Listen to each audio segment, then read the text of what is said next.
Assalamualaikum warahmatullahi wabarakatuh. Jumpa lagi dengan saya Roni dalam video tutorial praktek pengorganisasian dan manajemen aset tetap dari awal. Dalam video tutorial ini kita telah sampai pada langkah untuk membuat kebijakan aset tetap. Baik, mari kita mulai. Nah, di sini kita akan dapat penjelasan untuk membedakan apa yang dimaksud dengan aset tetap dan apa yang di luar aset tetap. Pertama, aset tetap adalah kekayaan lembaga yang memiliki wujud, kemudian mempunyai manfaat ekonomis lebih dari 1 tahun. Jadi jika ada pembelian barang kurang dari 1 tahun, biasanya kita masukkan dalam biaya. Kemudian diperoleh untuk melaksanakan kegiatan operasional lembaga. Artinya ini bukan untuk dijual atau dipindah tangankan ke lembaga lain. Jika untuk dijual, maka kita masukkan ke dalam persediaan. Kemudian bernilai material tertentu. Nah, ini pembatasan yang kita berikan kebijakannya sesuai dengan kebijakan di mana teman-teman bekerja. Bisa persatuan bernilai lebih dari 300.000, 500.000 ataupun 1 juta. Tergantung seberapa besar dianggap bernilai material itu dan juga efisiensi dan efektivitas dari pengakuan aset tetap tersebut. Jika aset tetap yang bernilai kurang dari 500.000 sangat banyak, biasanya bisa saja diakui sebagai aset tetap. Bisa saja tidak diakui dan diakui sebagai biaya tahun berjalan. Ini tergantung dari kebijakan di mana teman-teman bekerja. Aset tetap ini disebut juga dengan aset tetap berwujud atau tangible fixed asset. Kemudian untuk definisi yang lain, ada tanggal perolehan, di mana yang disebut dengan tanggal perolehan adalah tanggal diterimanya barang atau dipakainya barang tersebut sesuai yang tercantum dalam bukti penerima barang. Kemudian harga perolehan. Harga perolehan adalah harga beli sesuai yang tercantum dalam faktur atau nota pembelian. Harga perolehan aset tetap ini bisa saja dimasukkan di situ juga termasuk ongkos kirim dan biaya-biaya lain yang dianggap material, sehingga sebaiknya diakui juga sebagai harga perolehan. Kemudian masa manfaat adalah umur ekonomis dari suatu aset. Ini adalah periode lamanya suatu aset yang bisa dimanfaatkan secara ekonomis atau bisa memberikan nilai tambah ekonomis. Kemudian penyusutan. Penyusutan ini adalah pengurangan nilai kegunaan aset tetap karena pemakaian, karena usia dan sebagainya yang dapat dibebankan pada aset sebagai biaya berkala. Jadi kalau kita menghitung penyusutan, itu sama dengan mengakui seberapa besar kita telah memakai aset tetap tersebut. Penyusutan dihitung per bulan sesuai dengan persentase penyusutan dan jenis aset. Kemudian akumulasi penyusutan adalah akumulasi atau jumlah total penyusutan sampai dengan hari itu. Berikutnya mengenai struktur kode aset tetap. Struktur kode aset tetap ini telah kita bahas dalam video tutorial sebelumnya. Jadi saya tidak akan membahas terlalu dalam untuk struktur kode ini. Nah, ini adalah 10 digit seperti yang saya jelaskan dalam video tutorial sebelumnya. Pengkodean ini yang kita gunakan untuk menulis kode dalam stiker yang kita tempelkan pada setiap aset tetap untuk membedakan satu aset tetap dengan aset tetap yang lain. Ini adalah penjelasannya. Untuk video sebelumnya sudah saya jelaskan. Ini adalah keterangan untuk lokasi. Kebijakan aset tetap untuk penerimaan aset tetap. Kebijakan penerimaan aset tetap ini terbagi dua, yakni ada 2 cara, melalui pengadaan dan melalui hibah. Yang ke-1, pengadaan aset tetap berdasarkan rencana kerja dan anggaran tahunan. Jadi pembelian ini sudah diajukan dulu ke dalam rencana kerja dan anggaran tahunan, dan tidak sembarang bagian untuk dapat melakukan pengajuan pengadaan aset, kecuali untuk aset tetap yang diajukan karena dianggap urgent, memiliki sifat segera untuk diadakan pengadaan. Kemudian pembelian aset tetap di luar RKAT dengan persetujuan lembaga dan sesuai dengan kebijakan pengeluaran. Jadi ini juga dilihat dari dana yang ada dan juga persetujuan ketua lembaga. Kemudian pembelian aset tetap dilakukan oleh bagian pembelian sesuai prosedur pengadaan. Yang keempat, Pembelian kantor cabang melalui pengajuan dan persetujuan pengadaan aset pada kantor pusat dengan melalui prosedur pengadaan aset kantor pusat. Jadi kantor cabang juga mengajukan melalui rencana kerja dan anggaran tahunan dan tidak sembarang bisa melakukan pengadaan sendiri. Kemudian melalui hibah. Yang pertama, penerimaan hibah dicatat dalam berita acara penerimaan barang oleh bagian penerima barang dan dicatat sebagai pendapatan lain-lain. Selanjutnya diproses ke staf logistik gudang atau staf pengelola aset. Nah, di sini tergantung dari struktur organisasi dari lembaga yang mana teman-teman bekerja. Bisa saja bagian penerimaan barang ini sama dengan bagian logistik, sama dengan staf pengelola aset. Yang kedua, penerimaan hibah di kantor cabang dan kantor pusat harus diakui dan dicatat di kantor pusat. Jadi semua penerimaan hibah di kantor cabang harus dilaporkan dan dicatat di kantor pusat. Semua pengendalian pencatatan ada di kantor pusat. Yang ketiga, penempatan penerimaan barang hibah aset, termasuk untuk penempatan kantor cabang atau kantor kas, diatur oleh bagian umum kantor pusat. Kecuali pada akad penerimaan terdapat permintaan tertulis bahwa barang ditujukan atau untuk digunakan sebagai aset operasional tertentu pada bagian tertentu atau untuk keperluan kantor cabang tersebut. Ini juga dengan pertimbangan pembatasan aset yang bisa dimiliki oleh kantor cabang. Catatan untuk penerimaan aset tetap. Pertama, bukti aset masuk adalah bukti terima barang, yaitu bukti yang diterima oleh penerima barang atau security. Biasanya untuk prosedur penerimaan barang terdapat dua langkah, yakni penerimaan barang yang dianggap sebagai receipt, yang kedua penerimaan barang sebagai accept. Jadi untuk di security biasanya menerima barang, semua pembelian akan diterima oleh security dulu jika itu ada di luar jam kerja. Kemudian baru diberikan kepada bagian penerimaan. Kedua, untuk barang hibah, bukti terima barang disertai dengan tanda terima yang tercantum di dalamnya nilai taksiran harga barang oleh bagian aset. Nah, ini pada saat kita terima barang hibah, itu langsung diberi nilai taksiran harga oleh bagian aset. Jadi bagian keuangan bisa mencatat pendapatan lain-lain sesuai dengan nilai taksiran yang telah dituliskan oleh bagian aset. Ketiga, untuk aset tidak berwujud, bukti terima barang dibuat berdasarkan dimulainya dipakainya barang tersebut. Bisa dengan berita setelah terima pekerjaan, sesuai surat perjanjian kerja atau bukti penunjang lainnya. Ini misalnya pada saat kita kerjasama untuk pembuatan software tertentu. Jika software sudah selesai, biasanya dibuatkan bukti serah terima barang yang menjadi bukti bahwa pekerjaan tersebut telah selesai. Nah, inilah yang dipakai sebagai bukti untuk penerimaan barang. Kemudian kebijakan aset tetap untuk perawatan dan pengakuan penurunan nilai aset tetap adalah sebagai berikut. Untuk perawatan aset tetap. Pertama, jika merupakan perbaikan atau reparasi yang tidak menimbulkan perpanjangan masa manfaat atau adanya arus kas pada masa mendatang, dicatat sebagai beban. Misalnya pengecatan gedung. Jika timbul masa manfaat atau adanya arus kas pada masa yang akan datang, misalnya untuk penambahan kapasitas, dicatat sebagai penambahan harga perolehan. Misalnya rehabilitasi gedung atau building improvement, kemudian pemasangan karoseri kendaraan umum menjadi ambulans, dan lain-lain.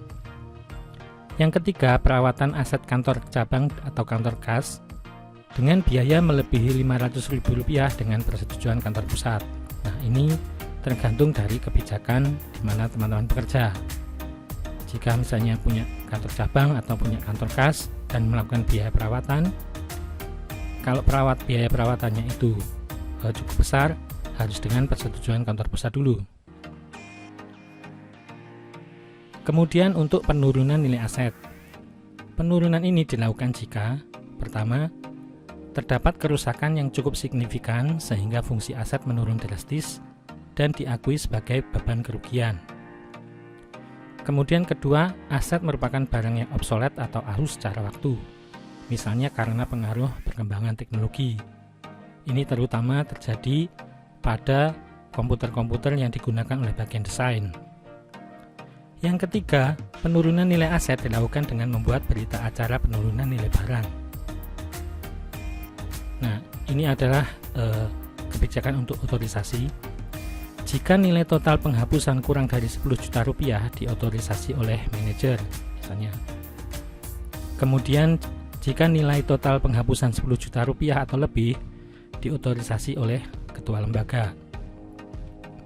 Kemudian yang terakhir, usulan penurunan nilai barang dilakukan dengan mengajukan form usulan penurunan nilai barang yang dibuat oleh staf pengelola aset dengan otorisasi manajer umum, manajer keuangan, SPI, dan dengan sepengetahuan ketua lembaga.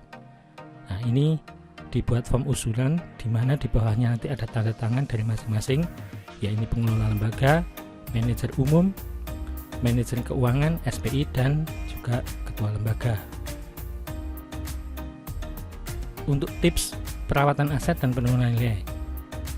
Yang pertama, di belakang setiap pintu biasanya diletakkan tempat kartu perawatan aset, yang juga alat pelaporan pengguna ruangan jika terjadi kerusakan aset.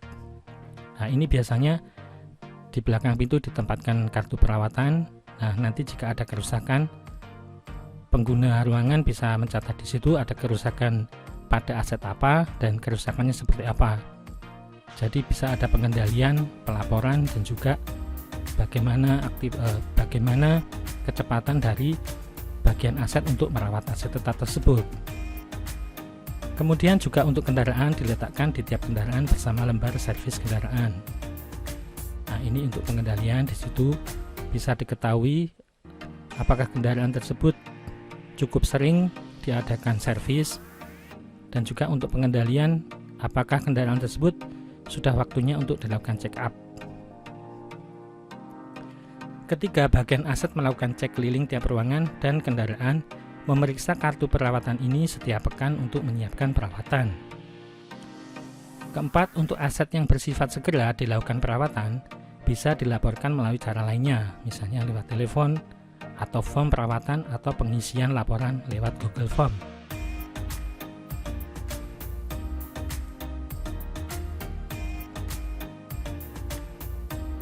Kemudian mengenai penghapusan aset tetap.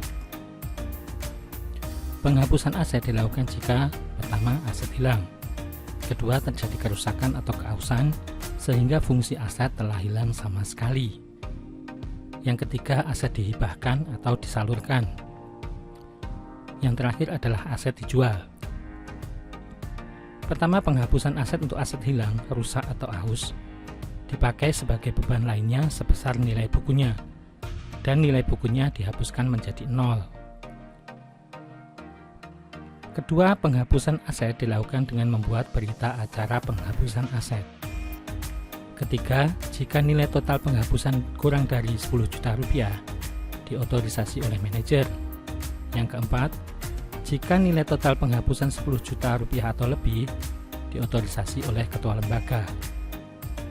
Yang kelima, usulan penghapusan aset dilakukan dengan mengajukan form usulan penghapusan barang yang dibuat oleh pihak staf pengelola aset dengan otorisasi manajer umum, manajer keuangan, SPI, dan dengan sepengetahuan ketua lembaga. Berikutnya adalah mengenai penjualan aset tetap. Pertama, penjualan aset dilakukan dengan membuat berita acara penghapusan barang. Jika nilai total penjualan kurang dari 10 juta rupiah diotorisasi oleh manajer umum. Jika nilai total penjualan 10 juta rupiah atau lebih diotorisasi oleh ketua lembaga. Yang keempat, usulan penjualan aset ini dilakukan dengan mengajukan form usulan penjualan barang yang dibuat oleh pihak staf pengelola aset dengan otorisasi manajer umum, manajer keuangan, SPI, dan dengan sepengetahuan ketua lembaga. Yang kelima, hasil penjualan melebihi nilai buku aset diakui sebagai penerimaan lainnya. Yang keenam, hasil penjualan kurang dari nilai buku diakui sebagai beban lainnya.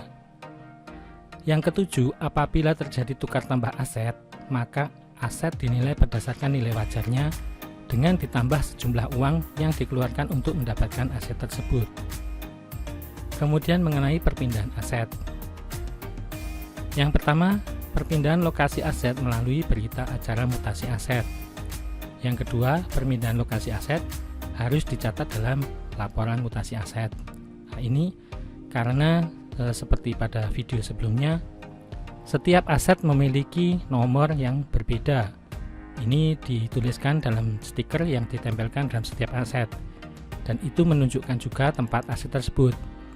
Jika ada aset yang berpindah ruangan, maka harus dilakukan berita acara mutasi biar untuk pengendalian atau pencariannya aset itu terjadi secara mudah.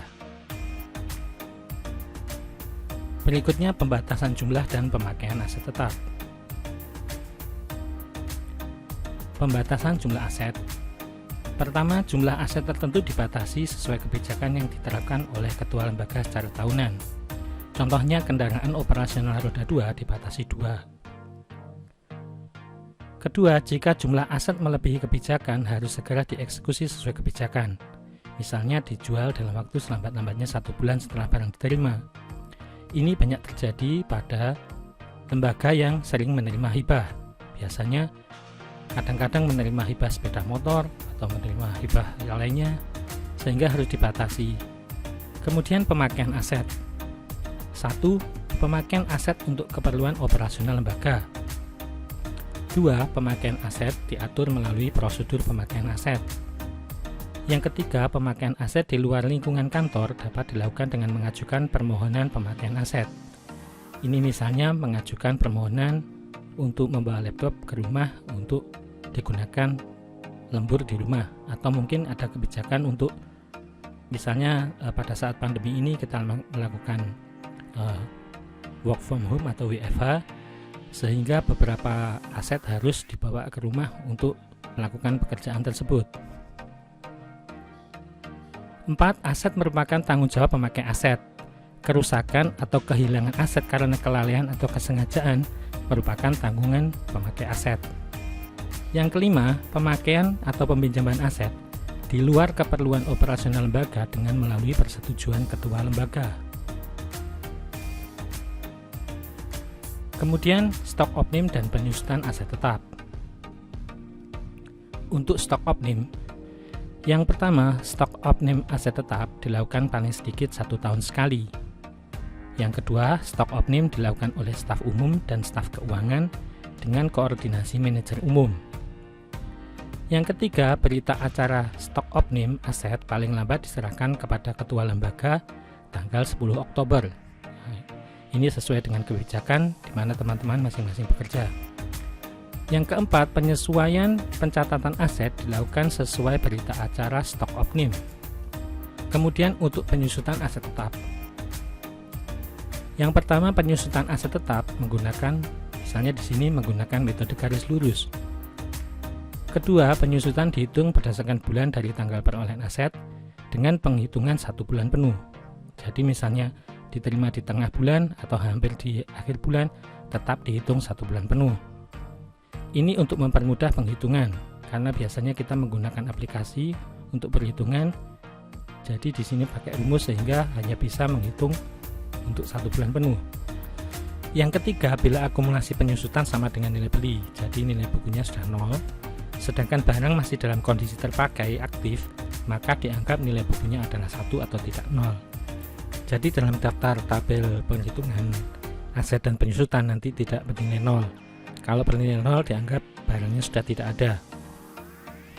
Yang keempat, nilai aset dicatat berdasarkan bukti transaksi pembelian aset atau berita acara terima barang hibah. Kemudian penggolongan aset tetap. Pertama, penggolongan aset dan masa manfaatnya adalah sebagai berikut. Tanah dan perbaikannya, land and land improvement, merupakan pengakuan perolehan atas tanah dan biaya yang bisa dikapitalisasikan untuk mengolah tanah tersebut sehingga siap dipakai.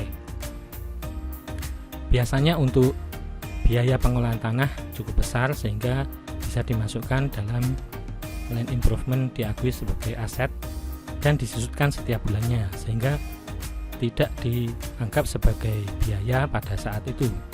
Kalau dianggap sebagai biaya akan cukup besar.